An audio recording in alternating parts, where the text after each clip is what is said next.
आप देख रहे हैं हॉरर स्टोरी। तो चलिए बढ़ते हैं आज की इस कहानी की ओर। दोस्तों, आज मैं आपको एक ऐसी कहानी सुनाने जा रहा हूँ जिसे सुनने के बाद आपके रोंगटे खड़े हो जाएंगे। तो बने रहिए इस कहानी में लास्ट तक। और अगर आपको डरावनी कहानियों से बहुत ज़्यादा डर लगता है तो इस कहानी को आप अभी छोड़ सकते हैं। इस कहानी का नाम है रूममेट्स। यह कहानी दो लड़कियों की है जो कि छुट्टियों में कॉलेज में ही पढ़ाई करने के लिए रुक जाती है, पर वहाँ उनके साथ एक भयानक वाक्य पेश आता है। कॉलेज की क्रिसमस की छुट्टियों में कॉलेज की दो लड़कियाँ अपने हॉस्टल में अकेली रह रही थी क्योंकि बाकी सभी लड़कियाँ छुट्टियों के दौरान घर जा चुकी थी। वह दोनों अपने हॉस्टल में रुककर पढ़ाई करने वाली थी, लेकिन वो दोनों ही लैपटॉप में घंटों तक इंटरनेट चला रही थी। फिर थोड़ी देर बाद देर रात को उनमें से एक लड़की को भूख लगी और वह खाना खाने के लिए नीचे चली गई। उसने अपने दोस्त को कहा कि वह थोड़ी देर में वापस आ जाएगी। वह चाबी लेकर नीचे चली गई ताकि किचन का दरवाजा खुल सके। दूसरी लड़की अपने कमरे में बैठकर लैपटॉप चला रही थी और दूसरी लड़की का इंतजार कर रही थी। फिर थोड़ी देर बाद उसे नींद आने लगी और वह कपड़े बदले और सोने चली गई। फिर जैसे ही सोने ही वाली थी कि उसे गड़गड़ाने के साथ घबराने की आवाज़ सुनाई। वह बिस्तर में ही जम गई। उसका दिल तेजी से धड़क रहा था।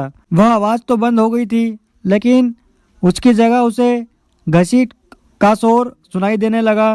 वह लड़की बहुत ज़्यादा डर गई थी और वह दरवाज़ा भी बंद नहीं कर सकती थी क्योंकि उसकी रूममेट चाबियां लेकर नीचे चली गई थी। जैसे जैसे घसीट की आवाज़ उसके करीब आती गई, वह डर के मारे कांपती रही। फिर वह आवाज़ अचानक से दरवाजे के ठीक बाहर बंद हो गई। फिर किसी चीज़ के दरवाजे पर खरोचने की आवाज़ आने लगी। वह लड़की बहुत ज़्यादा ही डर चुकी थी। वह अपने पलंग से उठी और कमरे में रखी अलमारी में जाकर छुप गई।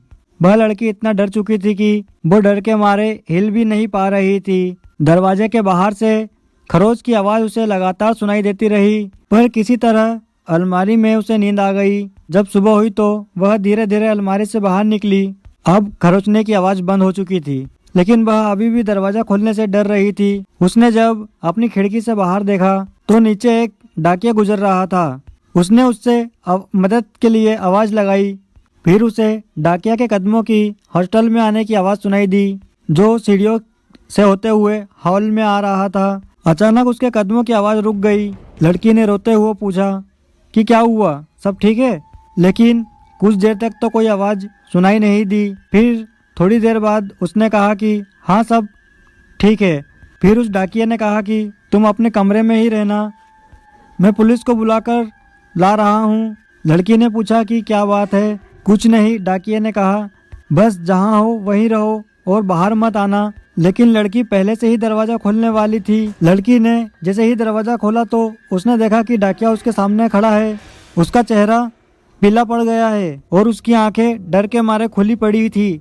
उसने नीचे देखा तो डर के मारे जोर से चिल्लाने लगी। उसने नीचे देखा कि उसकी रूममेट का शरीर नीचे फर्श से खून से लथपथ पड़ा था और सब जगह खून ही खून था। उसके सिर पर किसी ने कुल्हाड़ी खोप रखी थी और मदद मांगने के कारण उसके नाखून दरवाजे को घिस गए थे। उनमें से खून निकल रहा था। तो यही थी रूममेटों की कहानी।